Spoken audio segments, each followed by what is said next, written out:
Ni karibu siku ya 7 ya 8 hivi mzozo huu na mapigano haya yanaendelea bila kukoma. Nyinyi wachambuzi wa siasa za kimataifa, mnaona nini mpaka sasa na namna gani mzozo huu unaweza kumalizika? Bado mbele kuna wingu zito ambalo limetanda kuhusu lini itamalizika au lini kitatokea, kwa sababu nadhani maumivu yamekuwa yakizidi kadri ya muda unavyokwenda na washiriki wa mgogoro wanazidi kuongezeka. Awali walionekana kama ilikuwa Irani, Israel, lakini baada ya majibu ikaonekana baadhi ya majirani wakaongezeka. Vurugu zikawa zinazidi hata kutoka baadhi ya maeneo kwenda upande mwingine. Tumeshuhudia jana pia Azerbaijan imeingia na yenyewe, juzi Uturuki iliguswa. Sasa tumeona Cyprus. Kwa ni mzozo mbaya ambao si tu kwa ubaya wake, lakini mzozo unakwenda mbali zaidi. Inavyoonekana moja kati ya sehemu ambayo inatupiwa jicho ni pamoja na ule mlango bahari wa Hormuz. Ukiangalia tafsiri yake ni mlango bahari ambao unasafirisha karibu 20% ya mafuta duniani, na nchi mbalimbali ni wanufaika wa hilo, ikiwemo majirani wa Iran. Unazungumza Azerbaijan, umeitaja, unazungumza Iraq, unazungumza Armenia, Uturuki wenyewe, Saudi Arabia ambao pia ni mlango wao muhimu wa kusafirisha mafuta, lakini nchi kama China, Japan na mataifa mengine wao pia wamekuwa waagizaji wakubwa sana wa mafuta, ambao mfano Japan karibu 70% vya mafuta yao yanapita kwenye njia hiyo.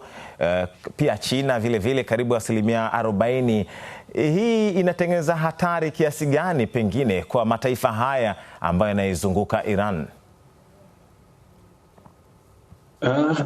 Linakuja tishio moja, yani hili ni tishio la moja kwa moja la uchumi wa dunia, kwa sababu hapo Uchina yeye ndio mwagizaji mkubwa wa mafuta, yuko zaidi ya 87.2% ya mafuta. China ndio amekuwa yakipita hapo kwenye mfereji, lakini msambazaji mwingine mkubwa zaidi wa mafuta hapo ni Iraki. Na hawa wengine UAE na nchi kama Bahrain na nchi zingine ambazo zinapitisha mafuta yake kwa kiwango hicho, lakini pia Qatar, unajua yanapitisha gesi zaidi ya LNG hapo. Hii ndio imepelekea bei ya mafuta kupanda sana kule Ulaya na pamoja na Asia yote, na hata Afrika tayari ripoti zinaonyesha kuwa tayari bei ya mafuta imeanza kwenda juu.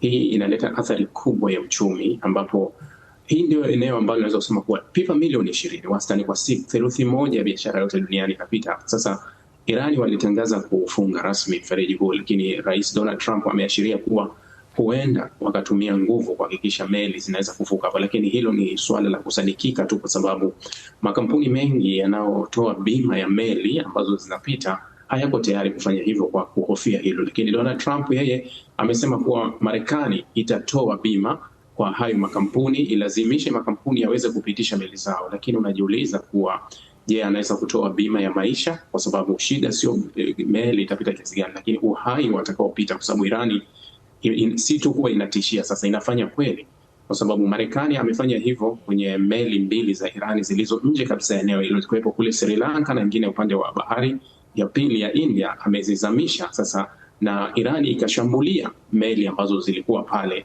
zinapita. Kwa hiyo sio tishio tu hivi sasa, ila ni hali halisi kuwa meli itakayopita hapo itashambuliwa moja kwa moja. Sasa kama athari ni hizo, Rahbi, nafasi ya mataifa ambao wananufaika na mlango bahari wa Hormuz, ukitaja China pia, sehemu yao kubwa ya mafuta ambao wanaagiza kila siku hupita hapo, na uchumi wao unategemea asilimia kubwa, uendeshaji wa shughuli zao unategemea mafuta, licha ya kuwa wana mabomba kutokea Urusi. Wao ushiriki wao huenda kwenye kutatua ama kumaliza mgogoro huu pengine unaweza kuwa upi? Unajua watu wengi wanazungumza kuhusu hili swala la washirika, mfano washirika wa Iran, China, Urusi wako wapi kwenye huu mzozo. Ukweli kuwa nilishalizungumza mara nyingi sana kipindi cha nyuma kuwa China na Urusi ni wadogo sana kwa Marekani, na huwa wanajaribu sana kuainisha baadhi ya sababu tu kuwa hizi nchi zina mikataba kwa nchi zenye nyuklia haziwezi kupambana zenyewe, zitasababisha matatizo. Lakini kwa nini hofu ya nchi zenye nyuklia inakuwa upande mmoja na sio upande wa Marekani. Marekani huwa haofii kuwa hizi nchi nyingine zina nyuklia, ila wao wenyewe tu huofia kuwa nchi zenye nyuklia, kwa sababu tumeona walichokifanya kwa Venezuela. Alikuwa ni mshirika wao, tena hao China ndio walikuwa kifaidika zaidi na mafuta Venezuela, lakini Marekani ameenda akamchukua Maduro na akabadili utaratibu mzima wa usambazaji wa mafuta ya Venezuela na hawakufanya lolote. Lakini tumeona Marekani alichofanya Cuba, na sasa Donald Trump amesema kuwa ni swala la muda tu kuanguka kwa utawala wa Cuba, inategemea baada ya mzozo wa Iran kumalizika na itafuata Cuba.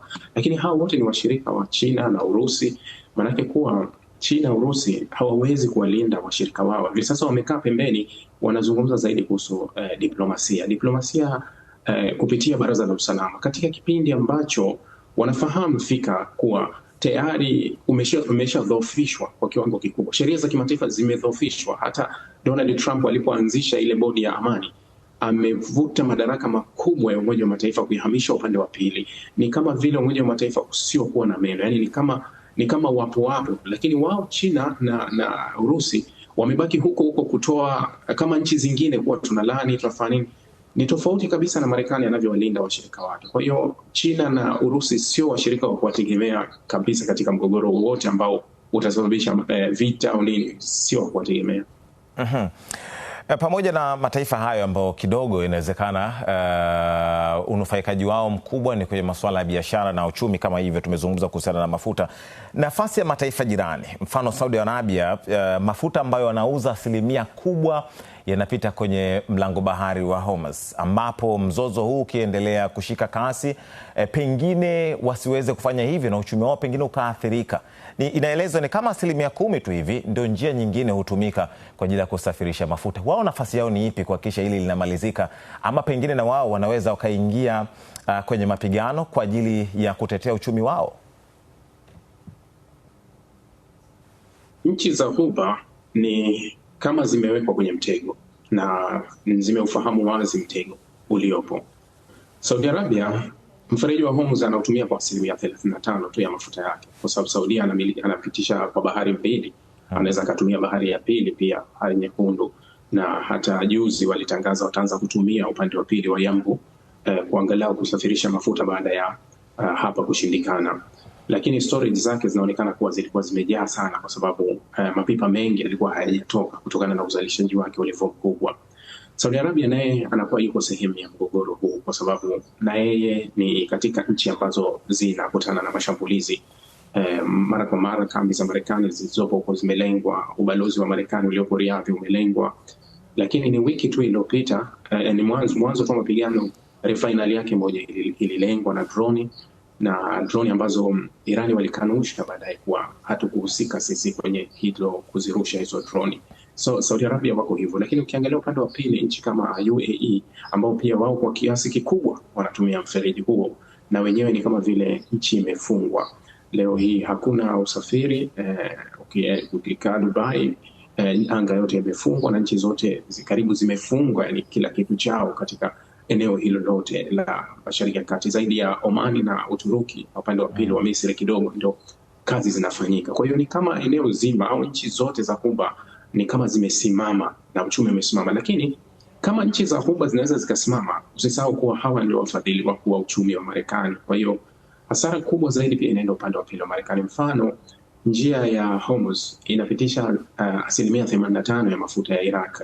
Tunafahamu baada ya mabadiliko yaliyochochewa na Marekani kule Iraki, mafuta ya Iraki unaweza kusema kama ni mali ya Marekani, kwa sababu Marekani ndio anaamua yauzwe wapi, yapelekwe wapi, na hata pesa zinapita kwenye mabenki ya Marekani, na Marekani ndio ataidhinisha kiasi gani kiende Iraki baada ya maombi kupitia kuwa fedha mtaka kutumia nini. Kwa hiyo unaweza ukaona kuwa hapa hasara kubwa sana pia inakwenda kwenye uchumi wa Marekani moja kwa moja. Hali kadhalika na Qatar, kwa sababu Qatar ni msambazaji mkubwa wa LNG Ulaya, na tayari alitangaza kuwa hatupeleka gesi, amezuia kupeleka hadi Ulaya, wakafikiria tena kurudi kumtazama Urusi kama wanaweza wakapata njia nyingine kwa nusuru, kwa sababu ilipanda juu ya 69% ndani ya siku mbili. Sasa ukiangalia kuwa biashara ya Qatar pia na yenyewe inahusiana moja kwa moja na makampuni ya Marekani, biashara ile ya dola. Kwa hiyo si tu kuwa hizi nchi zitaathirika, lakini Marekani pia itaathirika moja kwa moja. Lakini hili linasukumwa kwa sababu hata ndani ya Marekani unaona malumbano makali yaliyopo kuwa tuko kwenye vita kwa ajili ya nani? Kwa ajili yetu, kwa ajili ya wengine? Sawa sawa. Sasa hivi miongoni mwa hoja ni kuhusiana na kiongozi mpya atakayekuja baada ya kuwa kwa viongozi ambao wametangulia ikiwemo Ayatollah Ali Khamenei.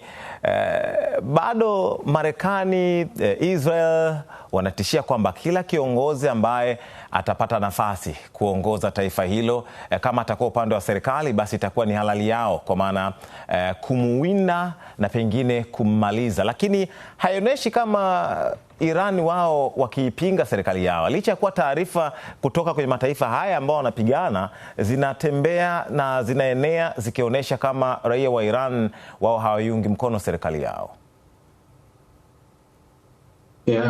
Inategemea umesimama upande gani kupata taarifa. Ukisimama kufuatilia vyombo vya habari vya magharibi, vinaweza ikakuaminisha vitu ambavyo kiuhalisia havipo. Raia wengi wa Irani wana malalamiko na serikali yao, imekuwa hivyo kawaida. Malalamiko mengi wanayo, lakini si kwamba wanatamani kutawaliwa kutoka nje. Israel na Marekani wanasema watamlenga kiongozi yote, lakini jana Donald Trump anasema kuwa anataka ashirikishwe katika uchaguzi wa kiongozi ajaye wa Irani ambaye atalinda maslahi ya Marekani. Unakuwa unajiuliza kuwa anayechaguliwa ni rais au ni kiongozi wa Irani au ni kiongozi wa Marekani? Kwa nini alinde maslahi ya Marekani? Kwa hiyo unaweza ukaona kuwa tuko kwenye dunia ambayo bado ukoloni upo. Ile ni nchi ya Irani na kiongozi anayechaguliwa ni kiongozi wa Irani, sio kiongozi wa Marekani. Kwa nini ulimwengu mwingine hauna mpango huo kuwa wanapochaguliwa rais wa Marekani lazima tushirikishwe wote huko pembeni? Je, huyu rais atalinda maslahi yetu? Mfano, wakati Donald Trump anachaguliwa hakuwa upande wa Afrika kwa sababu hataki kabisa kuhusu Afrika. Hawezi kulinda maslahi yote ya Kiafrika, hata baadhi ya nchi kuwa hataki kabisa. Kwa hiyo zile nchi zilitakiwa zifanye nini? Na zenyewe zianzishe ugomvi na Marekani kuwa haiwezekani kuwa mnamchagua kiongozi huyu hata kuwa na maslahi na sisi. Lakini Marekani wanaainisha kuwa kiongozi atakayechaguliwa Irani ni lazima awe na maslahi ya kwao, kama walivyofanya kwa Venezuela. Nadhani maadili ya ulimwengu yalishapotea kwa kiwango kikubwa, na kile kitu kinachofahamika kama sheria za kimataifa zimepotea, hazitekelezeki. Na kwa sababu Marekani aliyafanya haya muda mrefu na wakamchekea, imekuwa anahisi kuwa ni sawasawa na simba anayekula nyama ya binadamu. Anaona kuwa ni halali, hatoacha. Anaona kuwa ni halali kuwa yeye anaweza akafanya hivi. Leo amemwondoa rais wa Venezuela, kaweka kiongozi ambaye anasema atalinda maslahi ya Marekani. Analinda maslahi ya Marekani kivipi ndani ya nchi huru, katika dunia ambayo tunatangaza kuwa kila nchi ina uamuzi wake wa kupanga kile inachokiona? Lakini anataka kuingilia kati kuwa kiongozi ajaye yoyote wa Irani atakuwa kiongozi ambaye alinde maslahi ya Marekani. Kwa hiyo wale wanaharakati wetu ambao huwa mara nyingi ninazungumza, tuwe tunaenda mbele sana, kwa sababu aliyafanya hayo kule Venezuela. Leo hii raia hakuna madai yoyote ya Marekani kwa ajili ya raia ambayo aliingia nayo awali, kuwa raia wanateseka, raia wananyanyasika, raia wanaonewa na hii serikali. Leo Marekani wala halindi hayo maslahi yao, isipokuwa mafuta, mapipa ya mamilioni yanapeleka Marekani, ndio lengo. Kwa hiyo na hapa Irani tayari tunaona kuwa Marekani haiongei tena kuhusu raia wa kawaida ambao imekuwa ikipiga kelele wananyanyaswa, wanaonewa. Marekani inazungumza kuhusu maslahi yake. Nani atalinda maslahi yake? Sio maslahi ya raia ambao Marekani inawaaminisha dunia kuwa ndio wanaoonewa na hiyo serikali ya Irani. Kwa hiyo tupo kwenye ulimwengu wa ajabu sana. Tumalize na hili. Mpaka sasa ni siku ya 7 mapigano haya yanaendelea. Kinachoipa nguvu Iran ni kipi, na pengine wanaweza kusimama na kupigana na Israel pamoja na Marekani ambaye yupo kwa karibu kwenye mapigano hayo kwa muda gani? Nadhani Irani walipigana na Iraki katika vita iliyoungwa mkono na Magharibi kwa miaka 8. Toka baada ya kumalizika kwa vita ya Iraki na Irani walifahamu kabisa kuwa ipo siku itakuja vita nyingine, kwa sababu walijua kuwa wameziba mianya ya ufikiaji wa rasilimali yao. Ni kitu ambacho Magharibi hawakitaki. Vita yote hii ni maslahi kuwa watawezaje kufikia hapo, lakini kuna vita ya upande wa pili ambayo Israeli anataka ukubwa wa Mashariki ya Kati kwa kumdhibiti Irani kupitia Marekani. Sasa kwa miaka mingi Irani walijipanga na hii kuwa, na nimekuwa nikirudia kusema kuwa kama vita ya nje ya kutoka nje na kushambulia, Marekani na washirika wake wanaweza wakafanya uharibifu mkubwa ndani ya Irani. wakaathiri majengo, wakaua raia, wakafanya ugaidi wa kuua viongozi, wakafanya mambo mengi wanaweza. Yani wanaweza kuiharibu kabisa hiyo Teherani na miji yake yote, majengo yote yakawa magofu, lakini hawawezi kubadili utawala. Hicho ni kitu ambacho ni kigumu mno kutokea, kwa sababu ili ubadili utawala unataka kuweka buti chini. Kwa hiyo nani yuko tayari kwenda kuriski kuweka Irani? Jiografia yake sio kama ya Libya na kitu kingine. Ndio maana unamwona Trump hata jana alivyokuwa akiongea na vyombo vya habari amezungumzia kuhusu kuwapa silaha Wakurdi, kwa sababu wanafahamu kuwa wao ni vigumu kufanya hivyo. Kwa hiyo kuwapa silaha Wakurdi linakuwa na lengo moja tu, kuivuruga nchi, yani kuiletea civil war ili isiweze kutengemaa, yani ibaki kuwa kama ilivyokuwa Syria kwa miaka mingi. Kwa hiyo hapo litakuwa lengo zuri kabisa la Israel limetimia, kuvuruga uwezo wa serikali kuhimili au serikali kusimama. Hilo linakuwa ni lengo hapo. Lakini kwa Marekani kubadili utawala ndani ya Irani, hilo haliwezekani kwa njia yoyote, haiwezekani hivi sasa katika kipindi hiki.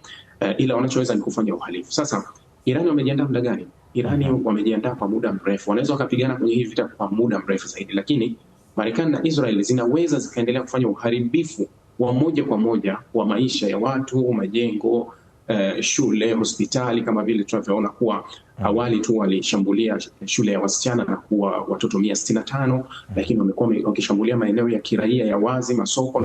Hilo wanaweza wakalifanya na wakafanya uhalifu kama huo, lakini ni vigumu sana kubadili utawala. Sasa Rahbi, mimi nakushukuru sana. Asante sana kwa muda wako. Shukrani sana. Sasa ni Ibrahim Rahbi akiwa Oman, tukizungumza kuhusiana na mzozo ambao unaendelea Iran, Marekani pamoja na Israel. Nakamilisha hivyo kwa sasa.